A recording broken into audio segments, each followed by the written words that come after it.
Cabinet secretary Sheikh হাসিনার আমলে যিনি ছিলেন তাকে অপসারণ করতে আমাদের এই অন্তর্বর্তীকালীন সরকার 2 মাস 5 দিন সময় লেগেছে। 14 অক্টোবর তার রিটায়ারমেন্টের লাইফ এবং ডেট শেষ হবে, সেদিন পর্যন্ত ছিল বহাল, অপসারণ হয়নি, নর্মাল রিটায়ারমেন্ট। সেই ভদ্রলোক কন্ট্রাক্টে ছিলেন, এমনও না যে রেগুলার সার্ভিস ছিল, কন্ট্রাক্টে ছিল। 2 মাস 5 দিন যদি একটা কন্ট্রাকচুয়াল সার্ভিসে থাকা টপ ব্যুরোক্রেটকে সরাতে সময় লাগে, এই সরকার কি রকম সংস্কার করবে সেটা আমরা বুঝতে পারি না।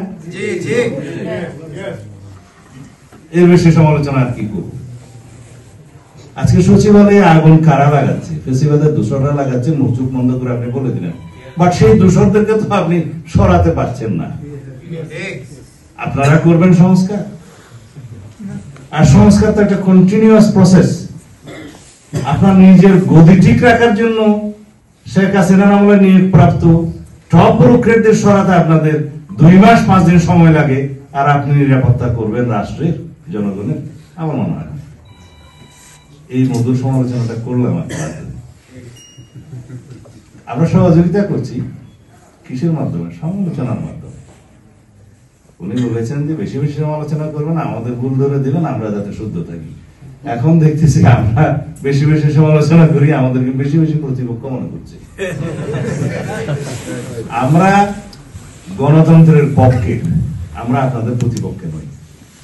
আমরা বাংলাদেশের মানুষের ভোটাধিকার যাতে প্রয়োগ করতে পারে স্বাধীনভাবে তার পক্ষে। কিন্তু আপনারা ভোটের অধিকার প্রয়োগ করার জন্য কৌশল প্রণয়ন করবেন কত দেরিতে ইলেকশন দেওয়া যায়, তা আমরা তো প্রতিবাদ করবই। এখন বিভিন্ন কৌশলের মাধ্যমে আমাদের অন্তর্বর্তীকালীন সরকারের প্রধান এবং উপদেষ্টারা সময় ক্ষেপণ করছেন, টাইম বাই করছেন, সময় ক্ষেপণ করছেন যাতে নির্বাচন দেরিতে হয়। কেন নির্বাচন দেরিতে হলে আপনাদের উদ্দেশ্য কি? জনগণের লাভ কি? আজকে যে দ্রব্যমূল্যের ঊর্ধ্বগতি হচ্ছে সেটা তো অনির্বাচিত সরকার থাকার কারণেই হচ্ছে। বাজারে সাপ্লাই নাই এবং বিনিয়োগে অনিশ্চয়তা, অনিশ্চিত পরিবেশে কোনো দেশে এবং বিদেশে বিনিয়োগ আসে না।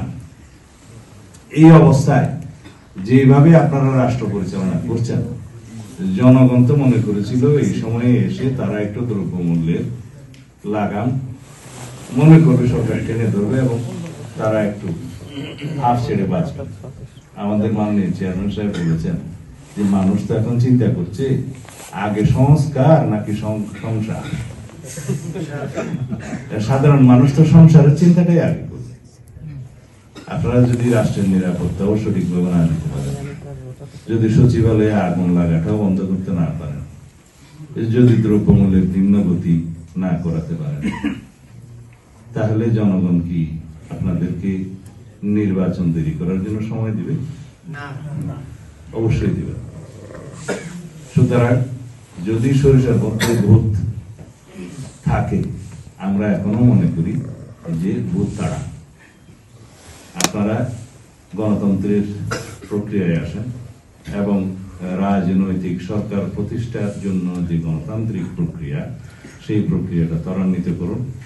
নির্বাচনমুখী সমস্ত সংস্কারগুলো এবং নির্বাচনের প্রস্তুতি একই সাথে করুন এবং আগামী জুন মাসের ভিতরে আপনাদেরকে নির্বাচিত সরকার দেওয়ার জন্য আমরা